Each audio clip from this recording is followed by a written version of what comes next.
Hello friends, આજે આપણે બનાવીશું કંકોડાનું શાક.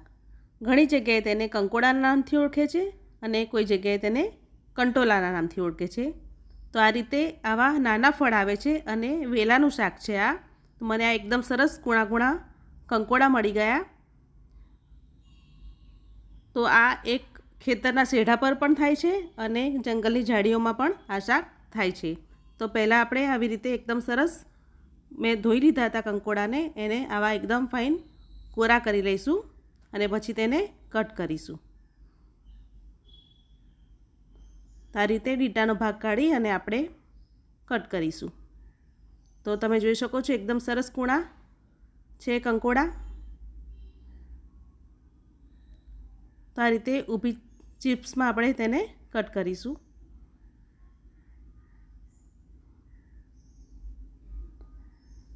તો આવા કૂણા બીજ હોય એને આપણે અંદર શાકમાં રહેવા દઈએ તો વાંધો નથી આવતો, એ પણ શાકની અંદર ચડી જ જાય છે કૂણા કૂણા બીજ હોય તો.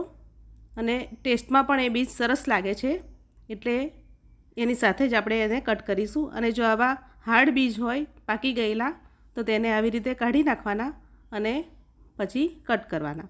તો આ રીતે આપણું શાક કંકોડા કટ કરીને તૈયાર છે. હવે આપણે શાક બનાવીએ. તો એક કઢાઈમાં આપણે તેલ ગરમ કરવા માટે મૂકીશું. તેલ થોડું ચડિયાતું લેવાનું છે. તેલ ગરમ થાય એટલે રાઈ ફૂટે એટલે આવી રીતે ચડિયાતું લસણ લેવાનું છે.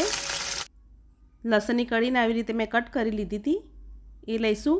કહેવાય છે કે લસણ ભારોભાર લેવાનું હોય છે કંકોડાના શાકમાં, અને તેનાથી વાયુનો પ્રકોપ દૂર થાય છે. કંકોડાના શાકમાં લસણને એડ કરવાથી વાયુનો પ્રકોપ દૂર થાય છે.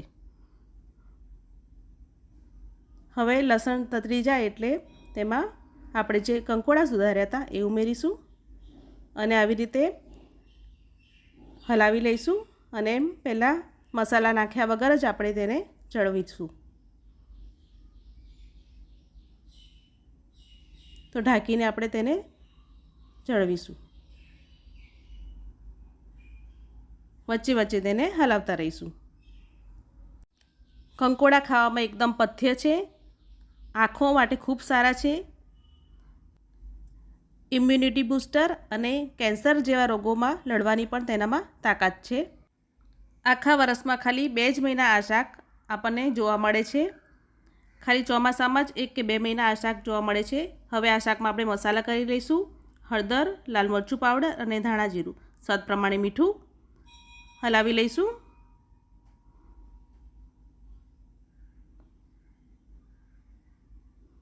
હવે એને ઢાંકીને આપણે થોડી વાર માટે કૂક કરીશું.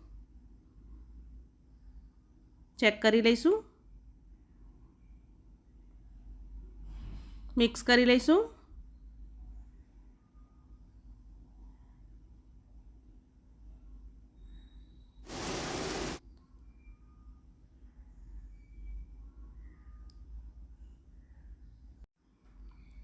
હવે આ શાક ચડી ગયું છે.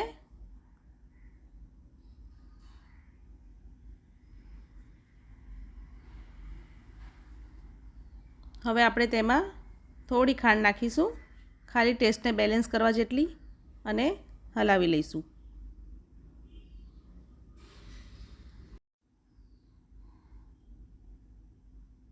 તો હવે આ શાક બનીને તૈયાર છે. તો હવે લાસ્ટમાં આપણે તેમાં કોથમીર ઉમેરી લઈશું. તો તૈયાર છે કંકોડાનું શાક. આયુર્વેદિક ગુણોથી ભરપૂર એવું કંકોડાનું શાક બનીને તૈયાર છે.